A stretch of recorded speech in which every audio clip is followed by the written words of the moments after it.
Welcome to Unbiased and On the Fence. I'm Shane, and it is a beautiful day here in Tulsa. It is a little bit chilly, but the sun's Really? out. Can't really complain about that. Yep. Okay, so I've got my guest Tolec with me now. I do want to introduce him as the guy who organized this beautiful event that I got to attend in Sedona, which I'm sure you guys remember me talking all about it with Allison Coe and Miss M. I got to have her on, and there were so many wonderful people there, speakers. It was a great event, so I did want to have Tolec on to discuss what he does. And you've got like probably one of the coolest jobs in the world, man. Well, it's a lot of fun. Shane, thanks for having me as your guest. I really appreciate it. And I'm glad that you had a great time at the conference. Tell me, how did you get into a lot of conversations? Did you enjoy the people that you met, new friendships, all that kind of stuff? Oh man, it was awesome because we actually got together that Saturday night and went out and did this group meditation with Okay. some of the viewers that knew me from the channel, and it was like the first time I've gone anywhere and people were like, "Hey, I know you," and it was like, Oh, 'cause cool. I can go in the store or anything and nobody ever knows me, but I go there to this awakened event, and that really felt great because you go in this event with all these awakened people, and then everybody knows you, and it was awesome, man. So That, yeah, that- yeah. it was quite I, the re- experience. I remember we spoke for all of like 3 or 4 minutes. Yeah. And you looked at me, I'm like, oh, yeah, Shane, great. I'm glad you're here. And then off I was, I had to go take care of something. I don't know. Oh yeah, I guess yeah. I've been an organizer before, and I know you're just all over the place. You almost Yeah. need to clone yourself at a time like that because you always Yeah. need to be at two places at once. I say to good friends of mine, I'd love to go to a conference. And I haven't, I've spoken at different conferences before, but I'd love to go to a conference again when I'm just a speaker. All I got to do is show up. And then, I can have a nice social life and mingle with people, meet and have great conversations. But when I'm producing it, it's go, go, go, flat out. People, getting at me for questions and they want their attention and everything else. I'm like, okay, but just hang on a moment. Right. Gotta go, yeah. That's so funny because I there were so many people I wanted to interview while I was there, and I had no idea it would be nearly impossible, especially you. But I mean, because you're like really busy. But the I'm just talking about catching speakers. Luckily, I just caught Miss M out at the table Oh, during the good. conference, and I was like, you know what? If I don't take this moment to just interview her for a second during the Q&A or whatever, I'm not going to Yeah. get have any footage for the channel. So luckily, and then I got some afterwards. But when it lets out for little breaks and stuff, the commotion's so wild and everybody's so excited and talking. It's just too loud to try to find a little quiet spot to do an interview with somebody. And I know. it was my first one. So And yet it was only a month and 2 weeks ago. And yet weather-wise, it probably feels like 6 months ago because here we are. It's in the like low to mid 60s. It's chilly. The winds come out of the north. It's definitely autumn. yeah, Pretty much that day of the conference was the last day of summer here. It was the last time that we had temperatures on Sunday in the mid 80s. oh It's been a it's been a downhill slide since then. So I mentioned that because we had that great weather and everybody was outside having all these little conversations and having a good old time walking the grounds. But I always liken these conferences to a family get together, a family reunion, and many times it's sort of like parenthetically these people are kind of like brothers and sisters or cousins that they haven't seen in a while, and all of a sudden the girls are crying and they're hugging. Oh, it's so great to meet you, and they have all these new if you will, family members that they didn't know that they had. So exactly. they're wonderful events. I have a great time. So Um, that familiarity thing that happens is it's quite interesting because you can meet what is a total stranger, but there's something super familiar about them, like you know them in like maybe the sleep world or the another dimension. I don't really know how all that stuff Yeah, works, who but knows? there's something very familiar, like you come from the same soul family, and it's like almost like a reuniting when you're meeting someone for It seemingly is. the first time here on Earth. But there's this reunite factor to it that so this is a common theme that you see throughout some of these Oh, events you do. I produced my first conference in Tucson, essentially right around the same time. It was this third or fourth weekend of September in 16. I had 16 speakers, and if you include everyone, speakers, the guest speakers, the people that flew in internationally, there were close to 200 people at that first conference. And we had the same experience. Matter of fact, good friends of mine, Dan and who are now good friends, Dan and Cherie flew in from Australia. It was the first time they had both left the country. They flew up from Australia to come to my conference. I was like, wow. So we had a panel going on Sunday, and there's a young woman by the name of Tracy Houghton who has a website called Universal Cosmic Mind. Very, very bright young woman, and she's from New Zealand. Oh, So, that's about as far away as you can get, isn't it? right. So she's from New Zealand, living in Mount Shasta, and Dan is in the audience asking me questions from Australia. And I said, I'm going to redirect the question to Tracy from New Zealand. Go at it, you Kiwi. And so they both looked at each other. And we had people from Italy, Canada, England, Germany, and all across the US fly in for that first conference. It was amazing, absolutely amazing experience. And to this day, when I ask about the people and where they come from, you know, as you saw when I asked the question, how many people that came in from across the country, 93-4% of the hands went up. Yeah. You know, local Sedona people, I had like 10 or 12. Right. So I'm learning now that I live up here. This is absolutely a place that people want to come to. They want to have, you know, the total Sedona experience, and they can come to my conference, and that's part of the experience, which is great. But it's definitely a situation where people sort of rediscover good friends and good family members that they had maybe not known in this life physically. Yeah, it was a really special time. We made connections that I feel are going to last a lifetime, and it really inspired me to do this Tulsa get together we did on 11/11, which was wonderful, and we're planning another one in Austin. So we're trying to move around and hit different spots in the country Oh, where it's cool. sort of driving distance and just having That's great. get-togethers. Yeah, just because that connection was so awesome that I feel like if we had more of these meetups all over the place.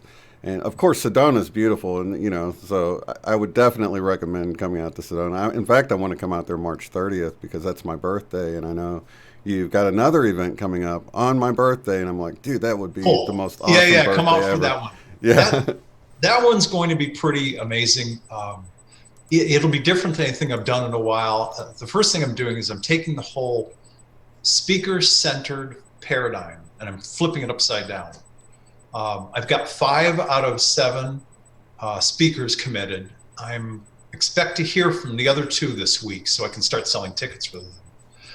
But essentially, each speaker / panel member is going to give maybe 35-40 minute intro of who he or she is. all right.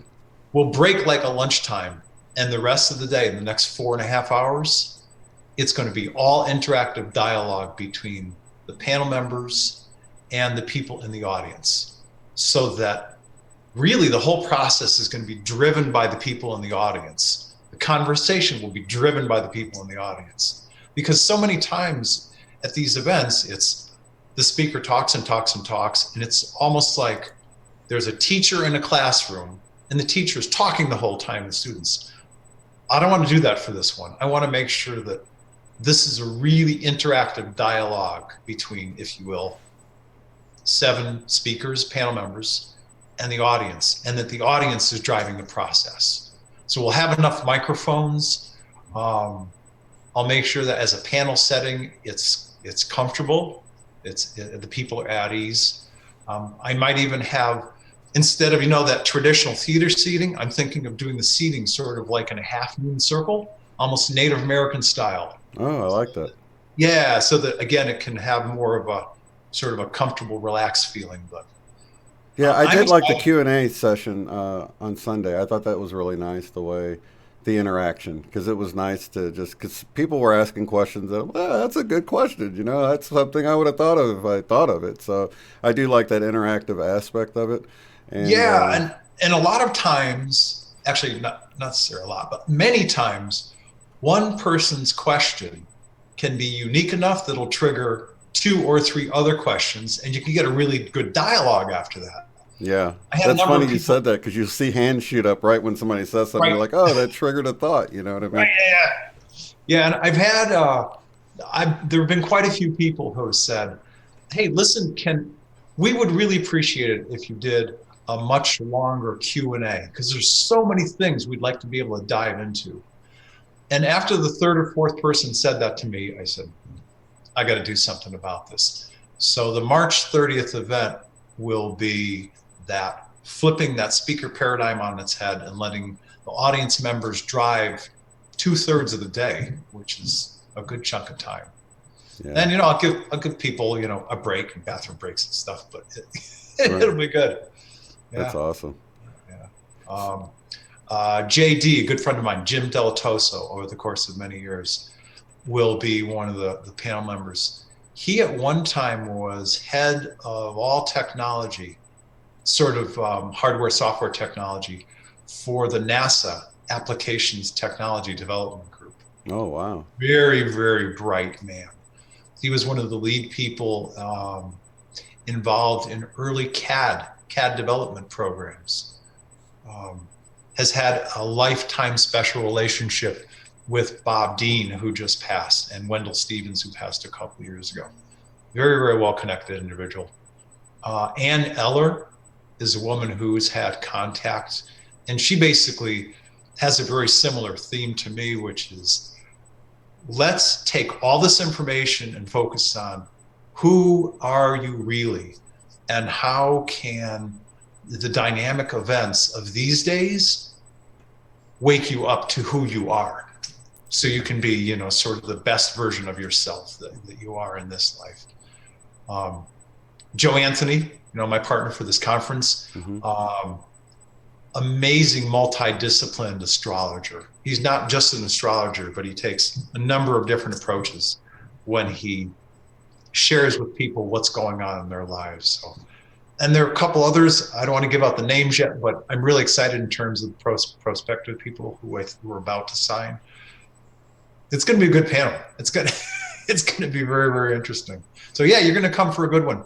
Oh, that's awesome. So Yeah. you actually have a get together every month, don't you? Or Yeah, we do. Joe started it in February of 18. This is, yeah, February 18. Feels like 2 years ago, but it's in the same year. And we've done it every month since then. It's called Sedona Close Encounters. And we use it as a platform to introduce pretty much local speakers, people who've had highly interesting experiences in their lives, spiritual teachers, etc. And we do it on the third or fourth Friday of every single month. And we usually get together like 45 or 50 people on average every month. oh, very nice. Kind of neat. Yeah. Did you see and hear Stands with Bear, who played the flute on Sunday? No, I missed it. Sunday I Uh, came in a little bit late, and then I did a couple of interviews, so I was kind of coming and going during the Q and hmm, A and the break. okay. They I think they played the flute coming back from the break, right?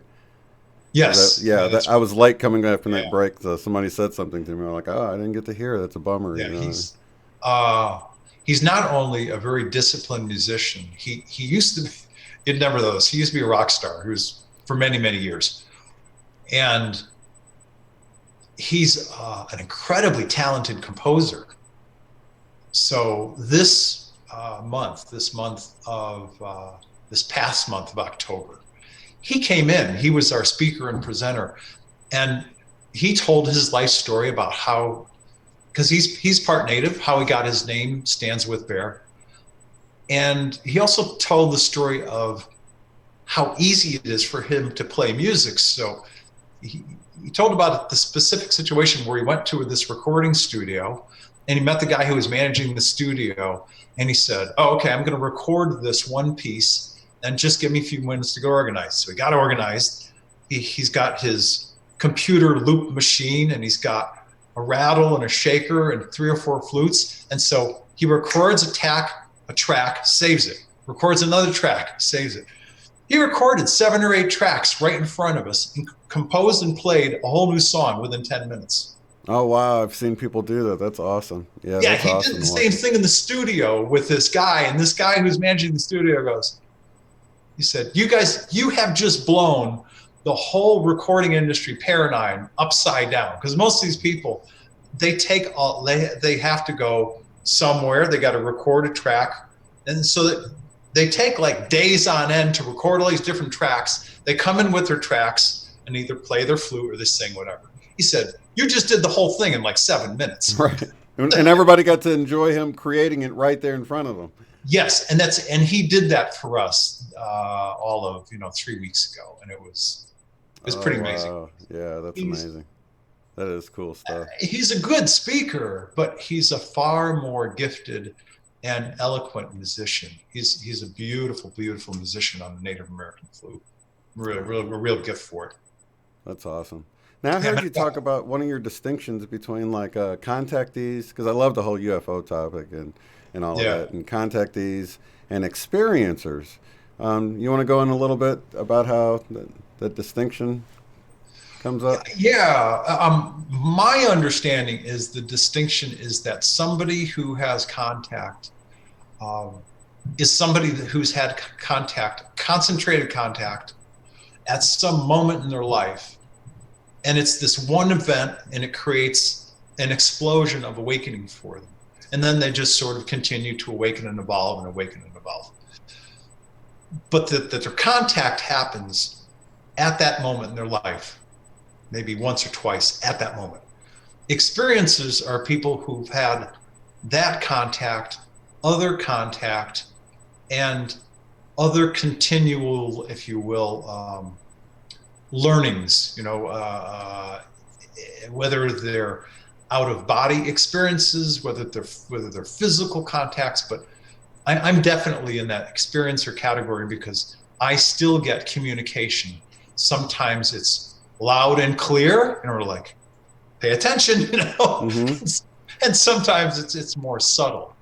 But yeah, I'm definitely in that experiencer category, and Yeah, I had Sherry Wild on, the author of Forgotten Promise, and she's also an experiencer. She's got this, and in a way, I feel like I've got ongoing help, but it's really on a sort of a subconscious level because I'll get ideas and things like that, and I feel like it's mine until the way things turn out with it. Then I'm like, that didn't come from me, man. It was like a right. thought that I was just given or downloaded. People like to say, or whatever the terminology is for it. But It's I find that it's really valuable to pay attention to those ideas, even nudges that we get either just before falling into sleep or just when we're waking up. And especially if there's something that comes flooding in, hop out of bed, grab a pen, write it down as soon as possible, because you may not retain it if you don't write it down. do you think most people get some kind of during their sleep time they're getting information that it's sort of going in subconsciously, but it just kind of comes up when they need it in their daily life? Or how do you feel like this whole contact thing works? And for someone who's wanting to have more conscious contact, is there any tips you would suggest? Yeah, I think that one of the actually, I think belief is a better description. I believe that if somebody wants to have contact with people that resonate, if you will, beings that resonate and come from sort of the same place that they do. I may even be speaking literally. because most people that have contact, if you talk with them for a considerable amount of time, you get the sense that they feel like they've reconnected with family members, and they Yeah. probably have. And I'm sure you've spoken with people who said, yeah, I feel very, very aligned with people who are Arcturian, or, oh, my people are from the Pleiades. I've heard other people say, I'm definitely Lyran. You know, those people that James Gilliland talks to, the people with the lion cat faces. Yeah. Those are my people. I'm Lyran. Well, people who've had contact generally have this alignment with certain groups of people from very, very specific star systems.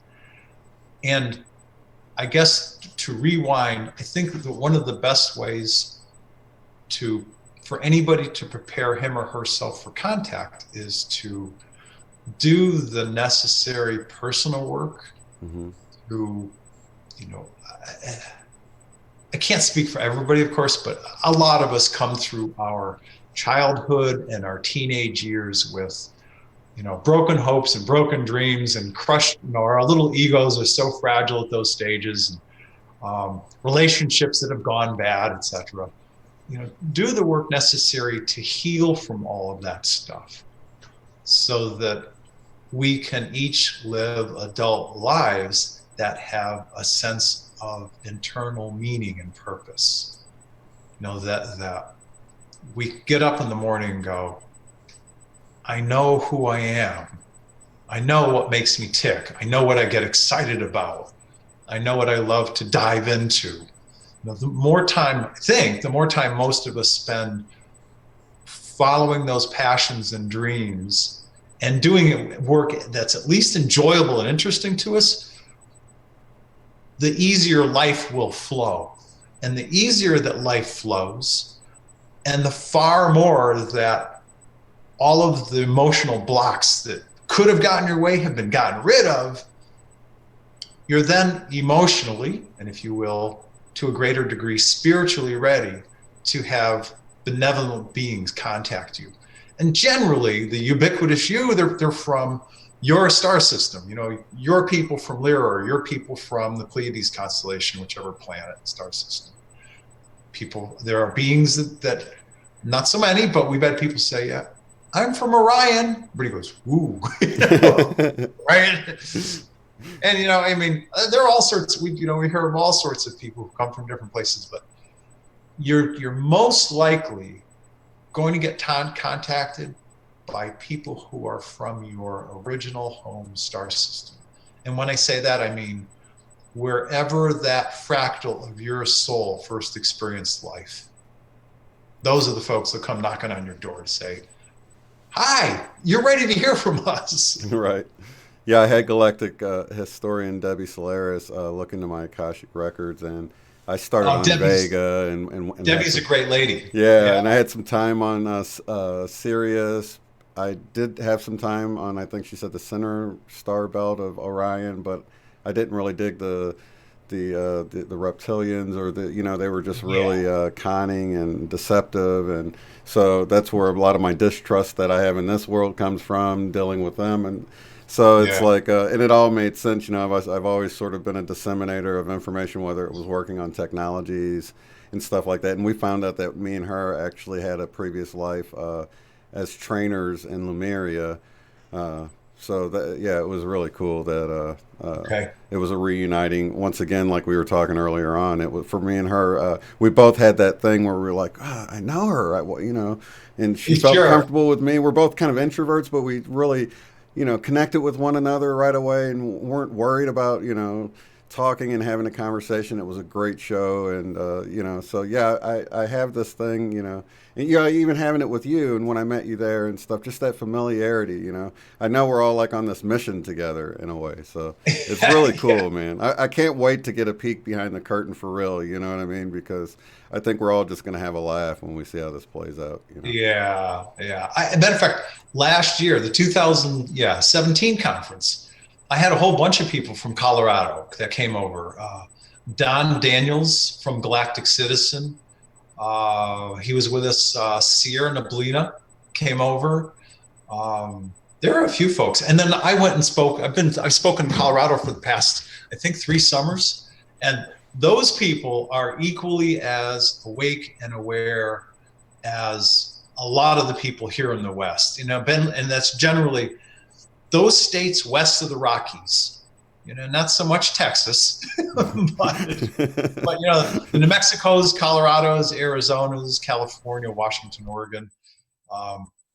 Utah, not so much because of the really heavy Mormon religion influence. Yeah. But all the rest of the states, you can have these conversations, and this is like conversation over dinner. Right. But you got people come from those places, so you know they're there. It's just in low concentration. Yeah. You know what I mean? Yeah. So it is really cool that we're sort of just peppered all over the place, and I really see it being on purpose. Like we're supposed to be spread out, creating this grid, but it is nice if you can live in an area that's got, you're closer to a ley line. I think we just kind of gravitate towards these spiritual vortexes and things like that. That's why you have a concentration around Sedona and other places like this, because the energy just feels good. You know what I mean? Yeah, the energy is good in this area. It's a beautiful area. Even when it's chilly, like today, it's, I think, maybe 59 or 60. It's 37 here, so I'm jealous. Oh! It got down to like 17 last night, man. So this is like, you're talking. I think it was about that temperature. That's cold for this early in the season. It really is. Yeah. In fact, what was it? Monday, I woke up to the ground covered with snow here. First time, in 25 years, I've woken up to, because it was me and my wife's anniversary. So I was like, we've never had a white anniversary, a snowy white anniversary. So, it was quite strange how the weather is. I mean, I wouldn't have noticed that probably if it wasn't our anniversary. And I know that we've never had a snowy anniversary. Usually it was like 50, 60 degrees around our anniversary. So, yeah. And yet, conversely, last year was the opposite. Yeah. With just the opposite. We had a warm, certainly a hot summer, but we had a warm autumn. It was in the mid to upper 80s in the end of October. And not this year. Right. So, the planet's going through changes. Sure is. Yeah. And the people here are all evolving. Yeah. Some of them. So, we're sort of riding Earth into this new thing. I mean, actually, our planet's actually already in a different spot in the galaxy. I don't know if that's separate from, when I consider the color of the sun being white now. And a lot of people take all of the changes and they throw them in the group of the Mandela effect, which we briefly talked about. But I don't really think it's all Mandela effects, because most people notice the sun's white when it used to be yellow if you talk to them. Where they're not really into the Mandela effect, and they notice the spot in the galaxy that we're at. They remember we were way on the outskirts, but now we're further in. And I don't know that is. I don't think it's all the same thing. The Rainbow Mountains that we have now, a lot of things get lumped into the Mandela effect because it's not how we remember it, and people don't notice it. But I think we're looking at the planetary shift happening, in the 4D and 5D. How do you I think we're certainly at the leading edge of it. Everything that I've learned in the past 7 years about this time frame is that, at least within the past couple of years, this planet has moved as part of the solar system through an area of space that's far more active, far more dynamic. At minimum, definitely higher magnetics and higher frequencies. As a matter of fact, David Wilcock often quotes this information without giving the source. In 1997, the Russian National Academy of Science, and there was a number of quite distinguished scientists on this board that produced this white paper that said, essentially, the vibratory rate, the natural resonant rate of each planet, the luminosity, the reflective light qualities of each planet, the temperature, the number of storms for all the planets in the solar system are all increasing. All of them. Yeah. This is a report by scientists who look at data not people who are looking at their own evolution. 1997, this was being recorded. So it has continued to happen. And we are going through this area of space, and it's affecting the planet in a number of ways, including that whole like 13,000, 26,000 year cycle thing that this planet goes through. Well, we're at the beginning of another cycle. So, a lot of things happening at one time. And, it's even visible to the naked eye. I mean, if I look at Venus in the sky, it was never that bright, man. When I know, like, it's just gotten super bright, noticeable to the eye bright. I think they're saying it's like 7 times brighter than it used to be at some point, and it's been happening over the years. But I mean, you can see it shining bright before the sun's even quite, gone around, and right after sunset or even before. Maybe you guys have less pollution in Tulsa. No, actually, it was, man. I haven't seen the first time I've seen the Milky Way was when I was out in Sedona. So it's I don't know if it's the city lights or what, but it was beautiful, man. It was. It's something to look up and see that arc across the full sky from horizon to horizon. Yeah, man. And and the first time I saw it, I was like, wow. And that was actually, I was camping with a buddy of mine on top of Schnebley Hill. So, where we had the conference. Right. Of course, 333 Schnebley Hill. Yeah, I love the address. I just had to smile pulling into the place. Right. They knew what they were doing. Yeah. Years ago, and I don't know when they stopped doing it, but years ago, when you traveled in your car, Jeep, truck, whatever, and you went to the top of that hill and it peaked, it was a dirt road. On the left-hand side, there were all of these hard dirt pack campsites. And this is like 92 or 93. I remember camping up there and looking up and seeing the Milky Way go from horizon to horizon. Then, of course, at the same time, I saw all these little red and orange dots doing all these falling leaf patterns in the sky. I'm like, oh, that's right, I'm in Sedona. Right. Because back then I was living down in Tucson, and so Sedona was, an occasional trip, and I'd come up here, play tourist, and do some hiking. Yeah, it is. It felt like I got dropped off in another world, man. It was an awesome experience. And then leaving out, we went up to the Grand Canyon. It was just right there. It was like, man, I hate to get this close to the Grand Canyon and not go up there and check it out. So it was an amazing trip all around. So you did go to the canyon. Yeah. Good. Yeah, it wasn't that far, so it was like, man, anybody going to Sedona, you could get like a double whammy out of the whole thing. You get Sedona, and then just, I think it was an hour and 45 minutes or something. It was so quick. It wasn't even that long, I don't think. Hour 45, that's about right. Is it? Okay, yeah, because I was in Flagstaff, so, and the drive from Sedona to Flagstaff was so cool, man. I can't tell you how cool that drive is. It was like, it's because you're here in Sedona, you're on the fringe of, I think that's the Coconino Forest up there. So you go from Yavapai County and you start to climb a little bit, and then you instantly come into alpine terrain with pine trees everywhere. Yeah.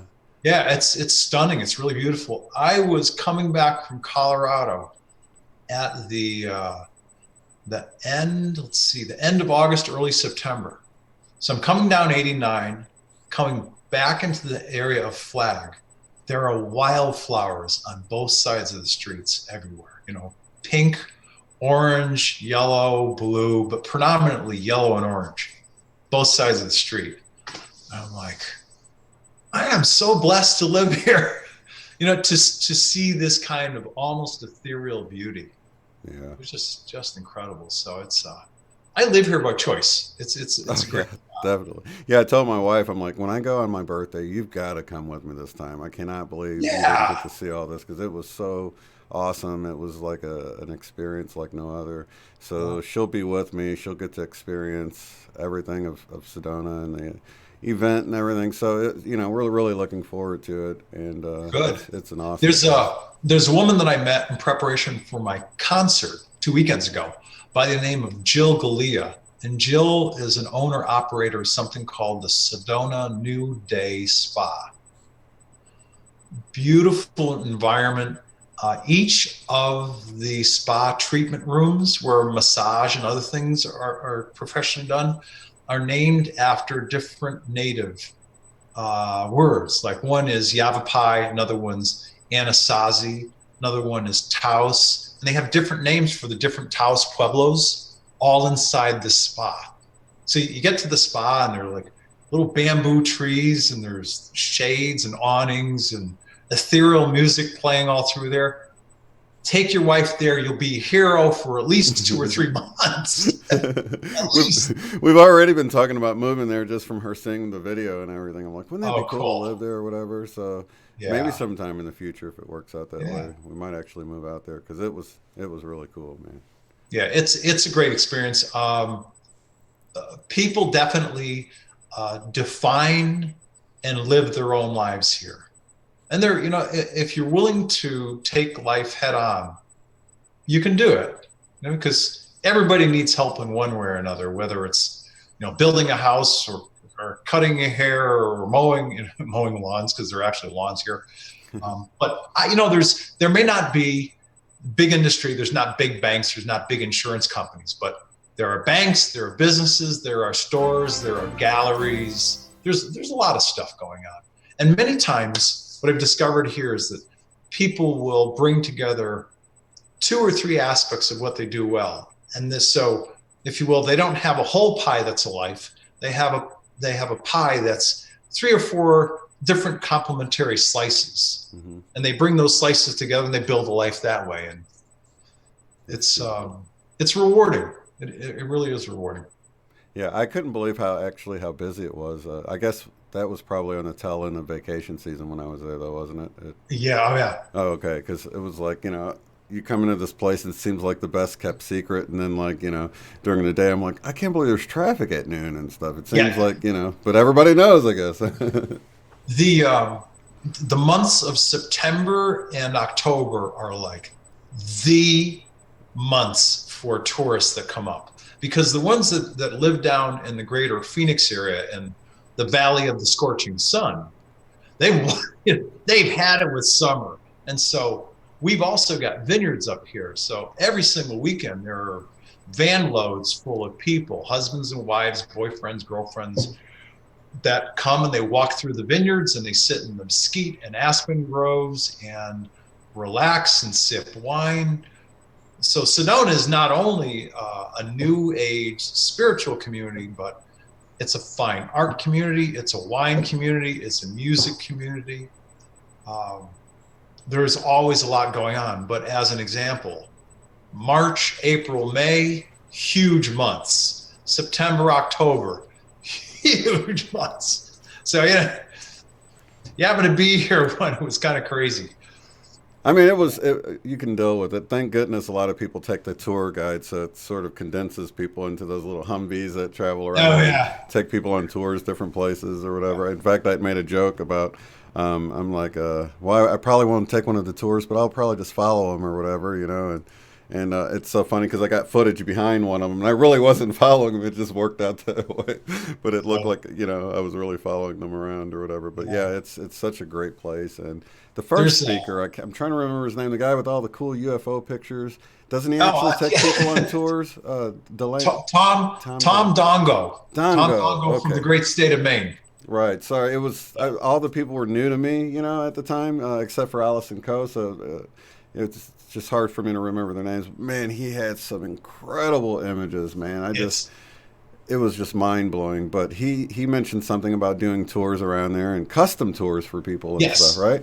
He still does. Yeah. He used to do sort of ubiquitous UFO tours. Now what he does is he takes people to different high energy spots. They may or may not see UFOs, but he does those kinds of things. He gives private talking events where somebody will say, hey, Tom, will you come into our home and speak to these 25 or 30 people? He'll do that. Oh, wow. He's quite busy. He's been in the area for about 30 years now. And he came from Santa Cruz, California before that. But he's an old New Englander. He's from the great state of Maine, and that New England accent comes through pretty thick. Right. Yeah. But he's a great guy. He's been a longtime friend of mine for many years. That's awesome. Yeah, Yeah. and it was very impressive, the stuff he had to show with all the images and stuff like that. So is that pretty common that people catch things like that when they're out there? Or? And many times at conferences, people will feel moved or motivated to get out their alleged smartphones and just start snapping pictures with, these new friends, brothers and sisters that they've met. Some conferences I've been to, people have been outside around bonfires. Those nighttime shots are amazing because you get to see like what seem to be 100 or 150 little orbs Yeah, dancing all around people. yeah. When you get a whole bunch of people who are, if you will, spiritually inclined and heart-centered, there are orbs everywhere. Oh So yeah. Yeah, yeah, one of yeah. the ones he showed, it was like solid orbs. It was almost like you were in just like a room full of bubbles. It was outside, Yes. but I mean, there Yeah, was no yeah. space that wasn't an orb. So they were like all these overlapping orbs, 3D. I mean, you could tell there was a depth to the orbs, and it was like it Yes. was amazing, man. I've And never seen actually, anything like that. did you see that photo? This is the first time I'd ever seen this. He had this one orb photo, round, of course it's round. And somehow somebody was able to zoom in on that one orb and you could see this little smiling face inside this little guy. Yeah, that's trippy. Yeah. That was cool. I'm like, wow, look at that face. Right. Yeah, I Yeah. actually had someone on that had one like that too. It looked like a little elf, a smiling Yeah, elf yeah, or yeah, something. yeah. So, yeah, Um, that's amazing. my adopted sister, Adana, who's from the greater Houston area, she's got, if you haven't looked at them, go to her Star Ancestry website. She's been doing what Debbie Solaris is now doing. Oh, She's been nice. doing it for a while now. Adana has like 1,000 clients from 53 countries across the globe. Oh, wow. Here's the reason for the story. She's got 3 or 4 photos on her Star Ancestry website and she took these photos back in the late 80s in the Sedona area. And there's a portal. There are portal doors, like with a little archway inside, and you can see like 3 or 4 little guys. And we're like, all right, kind of hanging out. You could actually see faces if you look close enough. You can see these interdimensional faces inside these portals, these doorways. That's Pretty amazing. amazing. And she didn't know what she was seeing. Her guys just said, go here, point your camera here and take this photo, or go here, go to Bell Rock, point your camera at the sun, you'll see. There's one that she's got of Shiprock. And so there's this perspective, you're looking at Shiprock kind of dead on, and she calls it the stairway to heaven. There's this interdimensional staircase of about 20 white steps. You can't see with the naked eye, but a camera lens can see this staircase on the side of Shiprock Mountain. That is That's amazing. absolutely amazing. So, even as far back as the Polaroid, camera lenses can many times see and capture what we can't with the human eye. So, Yeah, that is amazing. you never know. What's her name? Melinda Leslie, who's going to be a speaker of mine at the 2019 conference, gives UFO tours with military, the green goggles all the time. And she has tours she's got tours going all the time. And people are amazed at what they see in the skies around here because of the energy of this area. But yeah, she's out many, many nights all bundled up, and she's got her binoculars and her goggles, and people are like, oh, wow, look at that one. How did that do that? Right. Right, because yeah, it's definitely in intelligent motion. I mean, you'll see things turn and things like that. And I remember years Yeah. ago, somebody had 2 cameras mounted side by side, showing you how much more you see with the infrared camera spectrum. You could see orbs that were completely invisible on one camera, but they were showing up on the other one. So I'm not really sure what camera you need. I've kind of looked into them a little bit, but on the reviews, it's they say, well, it's just for stuff real close. They don't really want those floating around out there, is what I found with my limited looking around to buy Uh, something like that. I guess you know what I mean. I was with Don Daniels, not this summer, last summer in Colorado, when we were up at, it was like 9,000 feet and change. And we were supposed to have, this small intimate gathering of like 7 or 8 people, and 4 of us showed up. So it was an interesting conversation. And Don was all excited. It's like, well, you're here, and and representing the Andromeda Council is like, oh, I want to have contact. I want to have contact. So he's got this very innocent, childlike energy. He's used to be a pilot for American Airlines for like 30 years. He's like, I've been flying for years. I want to meet these guys.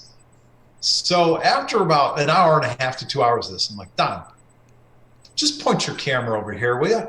How do you know? I said, just point your camera over here.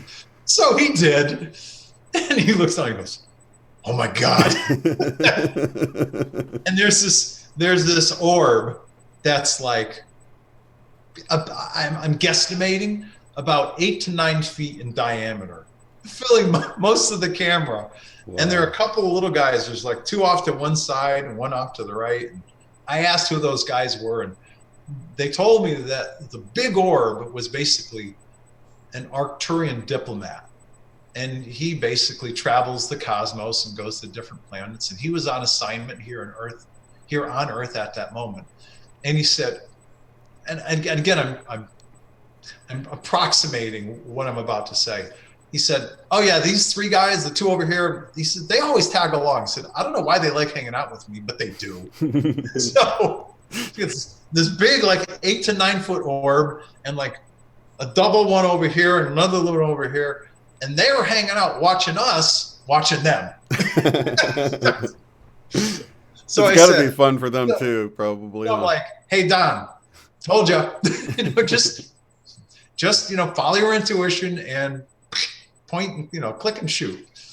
So did he say he'd seen anything in the 30 years doing any kind of flights that he thought he might have seen anything? Yeah, he had. Yeah, and he said, and now keep in mind, when he and I were talking about that, he was still working for American Airlines. Oh, okay. Yeah, they furloughed him because he'd reached his 30 years, and they're like, bye bye. So he couldn't tell me at the time, but yes, yeah, wow. He had seen these things up in the sky. So they tell those guys to keep quiet then, huh? Oh yeah.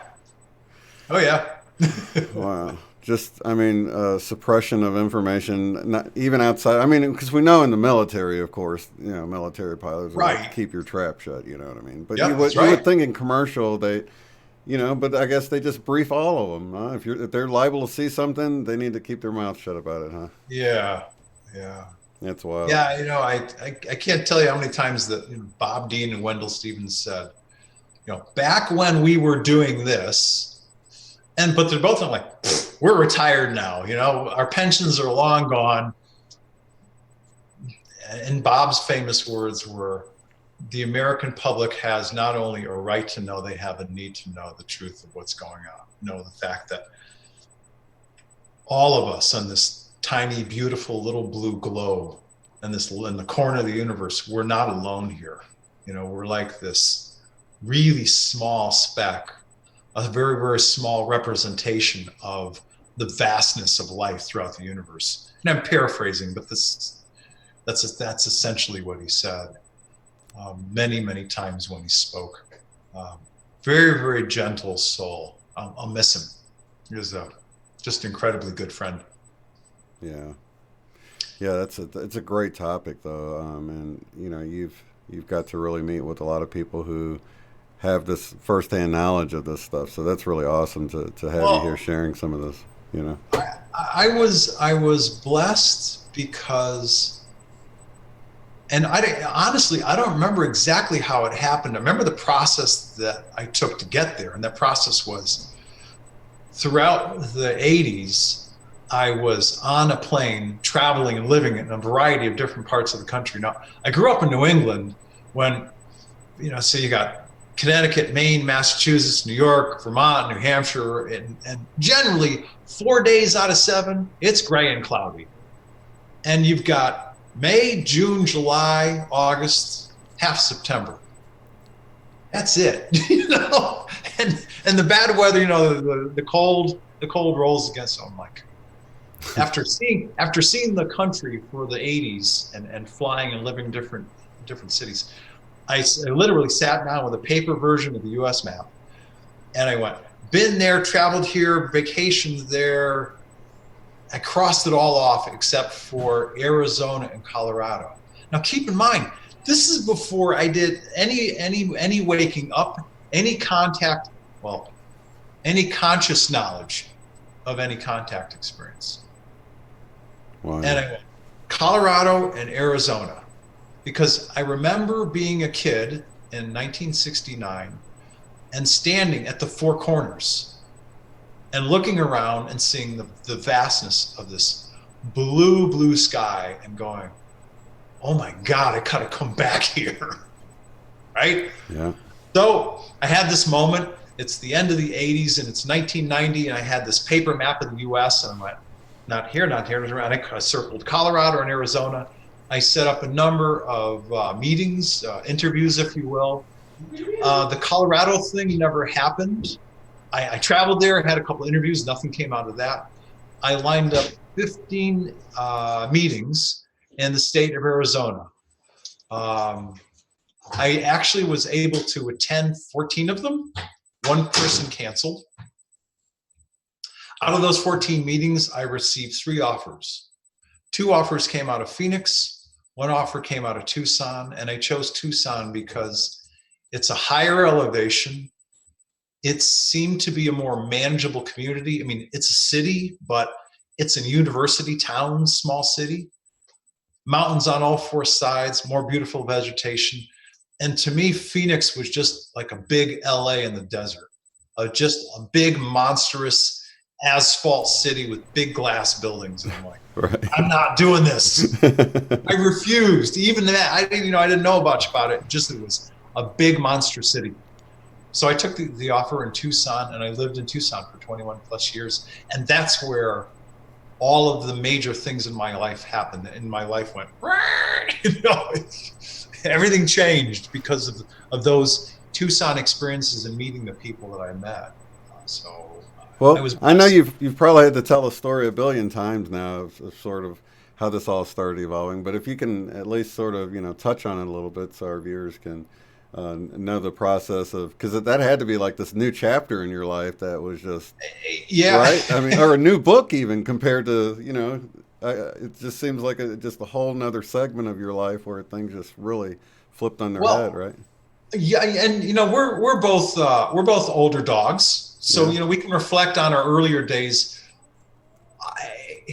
And I've had this conversation with a lot of people, but essentially somewhere between 30, 31, 32, maybe 29, depending on whether you're male or female, we get to the stage in our lives where we go, there's something more. I need to discover more about myself. That's actually the time frame. For me, I was 31 years old when I moved to Tucson. 31, 32, something like that. Back in the winter of 91. And I learned in 2010, all these memories came flooding back, that in 1993, in the summer of 93, I took 3 trips back in time that were facilitated by the guy I now know as the commander of the primary Andromeda Council Biosphere. He's also responsible for the other 11 ones as well. But he basically came down on planet, met me in South Tucson, located near the San Javier Mission, like out in the desert. And there's a long story behind this, but essentially I took 3 trips with him. And the saucer, interestingly enough, the saucer on the outside looked like 35, maybe 37 feet in diameter. But when I walked inside, it looked like 125 to 150 feet. That's the same thing Sherry Wild reported. I believe it was Sherry Wild in her book. That's wild. How does that happen? It just goes to show that time and space are really an illusion in a way. It's like things are not what we think. Not at all. As a matter of fact, I'm not sure if it was for a metaphor or if it was purposeful or if there was something else that I went through, but he made me take this little like NyQuil blue-green pill before I took this trip. He's like, listen, you can't travel through time at the velocity and the frequency that we're going to travel with an organic Earth human body. So we've got to change your molecular structure from organic Earth human to a higher vibration. I went, okay. So he gives me this pill, a cup of water, I swallow the pill, we walk aboard ship. I probably passed through a device as well that vibrated my frequency higher. I remember leaving the planet. I barely remember hitting the blackness of space in his craft. And the only, if you will, feeling of movement that I have is when we left the planet's surface. I could feel us going and sort of taking off. But traveling through space, we get to space. He does this thing with his keyboard, his controls, and we basically jump. We go, boink, boink. We went from contemporary August of 1993 to, I want to call it May or June of the 1840s. Oh, wow. Over either Western Kentucky or West Virginia, something like that. And we, over the course of 3 trips, observed a family of 4. A mom, 26, 27 years old, a dad, 32 or 33 years old, and 2 kids. A son, about 9 or 10, little butch haircut, and a daughter, little blue curls, blonde hair, little curls, blue eyes, a little cute little girl. To make a long story short, on the 3rd trip, I observed a barn fire, and the daughter was in the barn, and she passed away due to smoke inhalation. And this is a far longer story, but essentially I said to him, out of all of the Earth experiences you could have shown me, this is tragic. It's not sad, it's tragic. And I didn't know why, but I had felt monumentally that out of all the experiences an Earth human could have, one of the worst would be to have a parent lose his or her child. Even talking about it today, it's hard to talk about it and stay composed because it has such a visceral impact on me. And he said, you have been coming to this planet for a long, long time. You are of our people. You know us, we know you, we trust you. There are going to be some significant changes coming to your planet in the not too distant future. And in order for us to better help you as a global race of people, we had better understand how and why you respond, the ways that you do emotionally.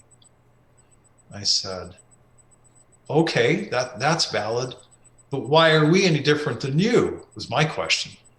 And he said, because those of us who've been living higher dimensional lives, whether it's 4D or 5D, and keep in mind, he had Earth human form. When I looked at him, I saw a man that was like 7'4", long, dark brown, almost black hair that was tied like a Native American, but tied back. Mm-hmm. And he said, because in these higher dimensional lives, we don't evolve. Let me say this. I said that wrong. He said, we don't die.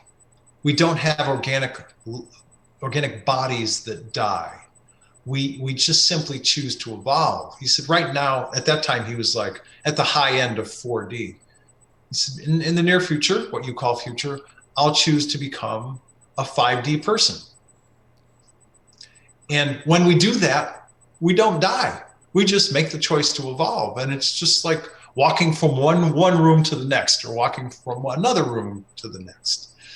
And so because we don't experience grief, we don't experience loss, we don't experience death, we can trust, because we know you and what you're experiencing, that you'll be at least somewhat of a good representation, because you're not only male, but you're sensitive male. You'll be a good representation of what happens when people experience death and what you go through emotionally, physiologically. All right. And there was another aspect that he mentioned that I can't remember right now, but it was a pretty profound experience. So, And what that did you have a was, connection to those 4 people? oh yeah, Well, thank you. okay, That okay, was just the other making piece. sure. Okay. Yeah, that was actually the other piece. He said these people, and specifically the father, uh, you carry in the physical body that you have in this lifetime, like I said, you carry the genetics of this man's family. So these are actually great relatives of yours. I'm not sure if it was, great grandparents or cousins or whatever, but we were definitely genetically connected. Wow.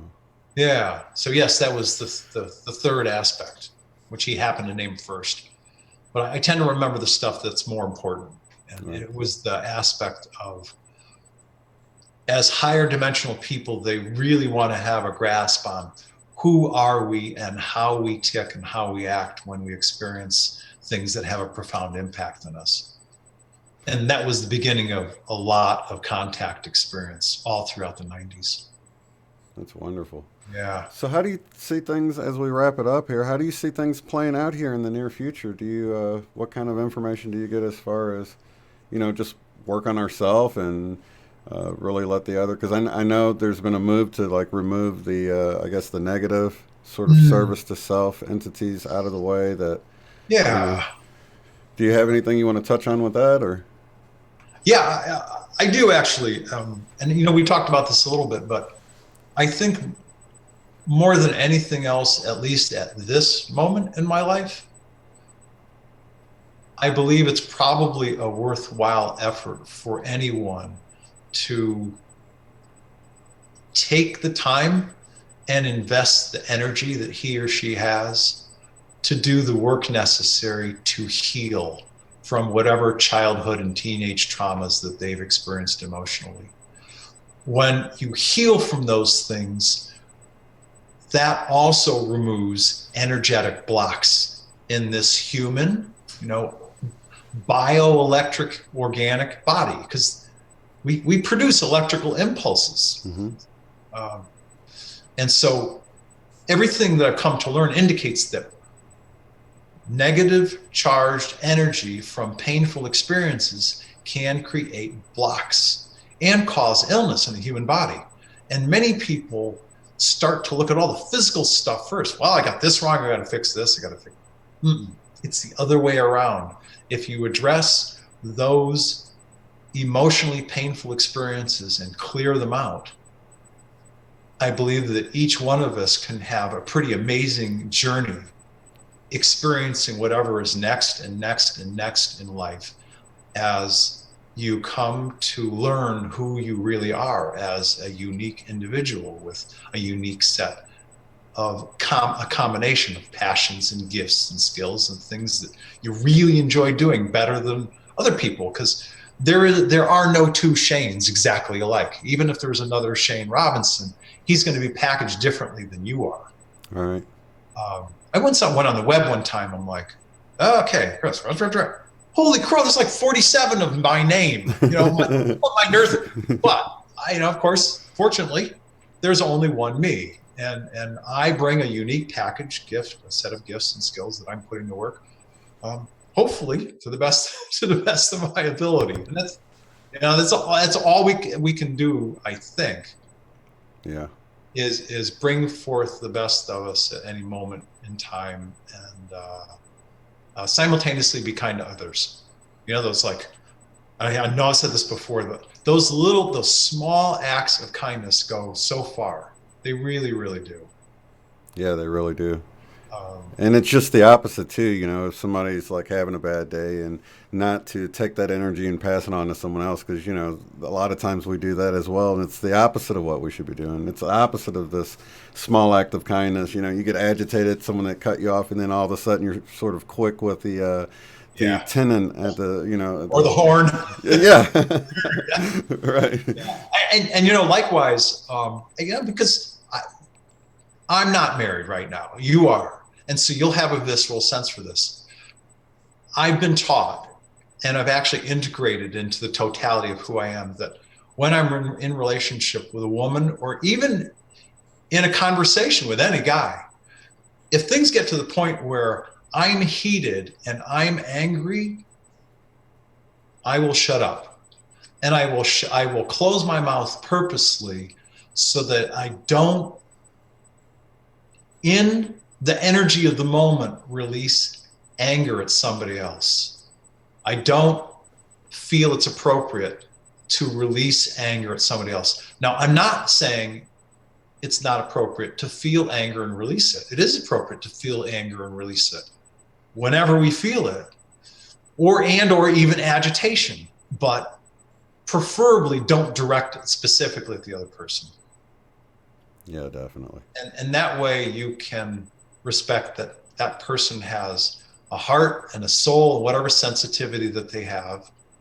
And you can say, hey, I may not agree with you, but I can respect the position you're coming from. Yeah. And or just go, honey, I may not understand what you're trying to say to me right now, but let me go absorb it for a little while and I'll come back. And, you know, I've been taught that that's a really good way to handle things. And it's funny that with the internet, you tend to do the same, or you can. It makes it easy to do the same thing because you get a comment that might sort of upset you or whatever, and in the time it takes you to write out a comment, you know, and I did this early on, you know, I'd get to the end of it and I'm like, delete and just hold it down and backspace it all back out of there because I've cooled off by the time I write this thing, and you know, and then you just completely change it. Now I know, just take a deep breath, let it go. This is right. You know what I mean? So it's been a learning process just within the channel and dealing with people like that, you know, over the internet. And thank God, because so many times I might have blurted something out, like you're saying, just to shut your mouth. Yeah, you can't take it back. I rarely get angry or mad these days. Now, do I get agitated from time to time? Yes. And generally what I do is I go, breathe, Chris, breathe, breathe. All right, I'm going to be okay. Yeah, a lot of times, you know, something that starts out as an agitation can quickly be turned into something that you sort of chuckle about. You know what I mean? It's just by shifting your perspective a little bit. So all those little things we can learn, and you know, we're really the one in control of ourselves. So like you were saying before, just working on ourselves can change our whole reality. And that's what I'm realizing. I'm starting to actually enjoy where we're at right now in this whole transition, because how many times have you know, looked back on a fun time in life and thought, you know, I didn't realize those were the good times while we were in them, you know? Yes. And then, you know, it's like, I wish I would have enjoyed them more. And that's sort of the stance I've been taking now with where we're at right now. I'm like, I don't want to, you know, get to the, I don't know, the higher levels, and these people are like, oh, you're so lucky you got to go through that, you know, and I didn't feel lucky at the time. So I'm sort of taking that perspective now, you know, and enjoying feeling lucky that I get to be part of this whole transition that we're in right now. Yeah, it's really important to really enjoy the moment. I need to do more of that myself. You know, I'm so busy with the different projects that I'm working on that it's a challenge for me to go, wow. But every once in a while I do. I get like those little gems of conversations like with you and other people. And I go, wow, what a blessing just to be in this moment with this person, having this conversation. Right. And finding the synchronicities. Yeah, definitely. Even if it's something that's not very fun to do right now, on the whole, you can take a step back and say, but at least this is what I'm doing. This might be the crappy part of it, but I could be, you know, an accountant or something. You know what I mean? Yeah, well, I spent some time in finance. I was in operations and in finance, and I can run out a 5-year spreadsheet of pro forma financials, and I can analyze numbers, but just because I'm good at it doesn't mean that I like doing it all the time. So every once in a while I dig that tool out and I put it to work. But it comes in handy, but at least you're not doing it all day long on the couch. No. I would, these days I would rather find a way to introduce to the world someone who has some really interesting experiences and something valuable to share. And for this conference in 2019 in September, I'm bringing up Marie Batchelor, who's an MD, who is a higher dimensional physician to the DNA level. Absolutely amazing woman, bright, funny, well-spoken. I'm also bringing up also from Australia, David Still, who's written a trilogy of books called It's Our Earth Too.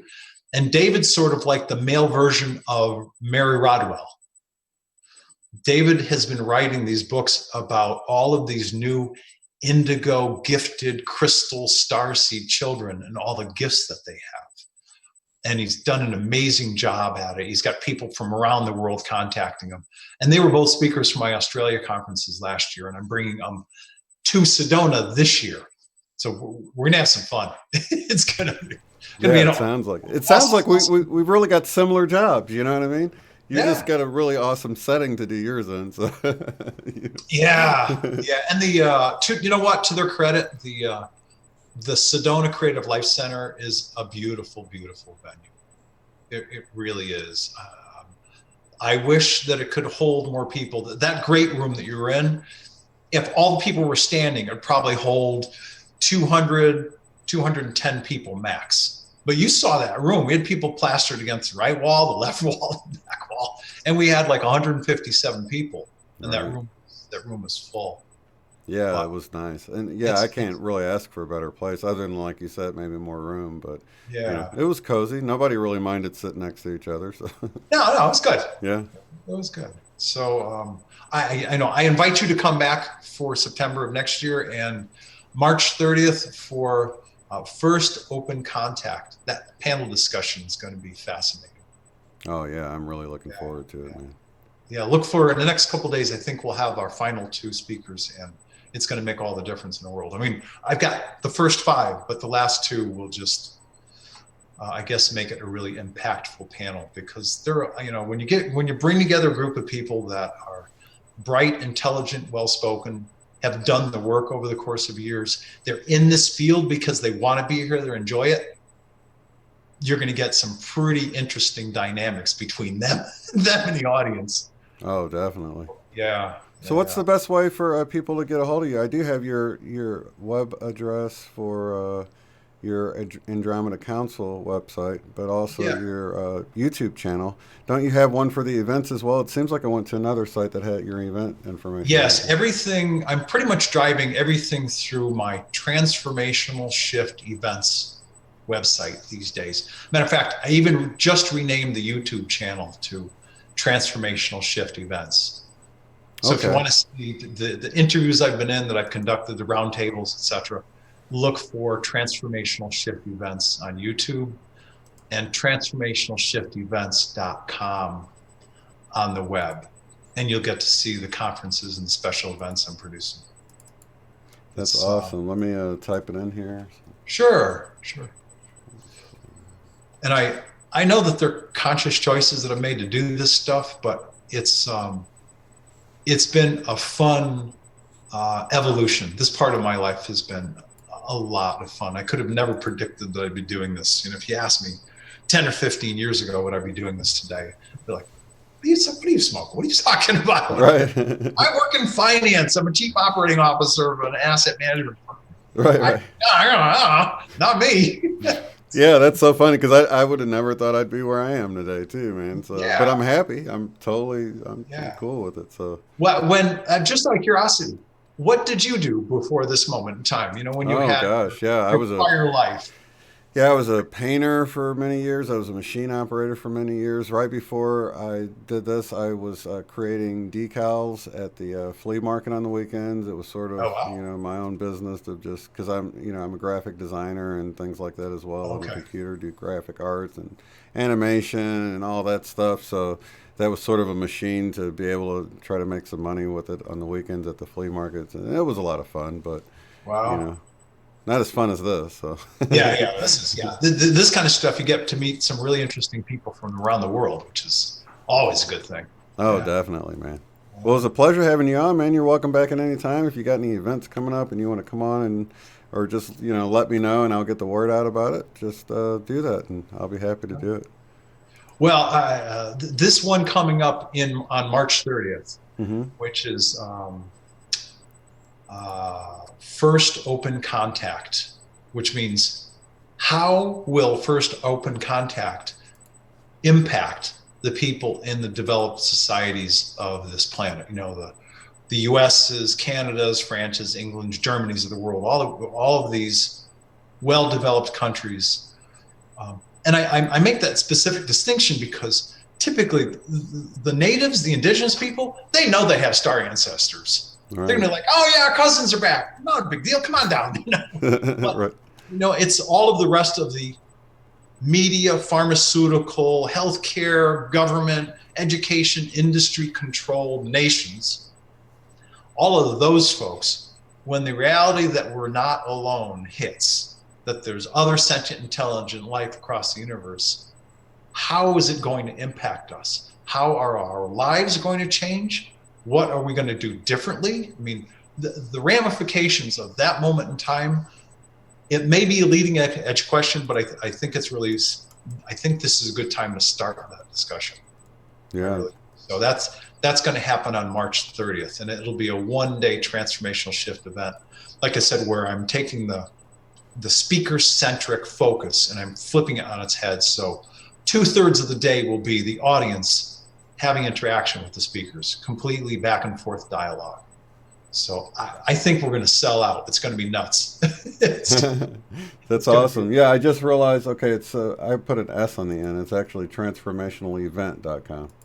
Transformational Shift. Oh, Transformational Shift Events. Events, okay. Transformationalshiftevents.com. Okay, want to make sure I get that right so I'm not sending everybody to the wrong place. Transformationalshiftevents.com. Right, that's the website. And my email address is the word transformational. There's an underscore symbol, then the word shift, and an underscore symbol, and events. Okay. At hotmail.com. At hotmail.com. Yeah, that's the best way to reach me. Okay, and I will add these links below. Oh, cool. So people can just look down. If you're watching this later, you can look down in the description box or check back in a little bit if you're in the live chat, and I will have that where you can just click right through and make it easy for you. All right. So awesome, man. Well, it was a pleasure having you. Yeah, thank you. I haven't done this in a while, and thanks for making it easy. I appreciate it. It was a lot of fun. Oh, yeah, no problem, man. Welcome back anytime, and lots of love and light to everybody in the chat, and thank you again, Tolec, for coming on. And I'll see you on your birthday. All right. Sounds great, man. Have all right. Take care. Thanks again. All right. Bye-bye. Bye. If you'd like to support the work I do, go to paypal.me/UOTF. Thanks.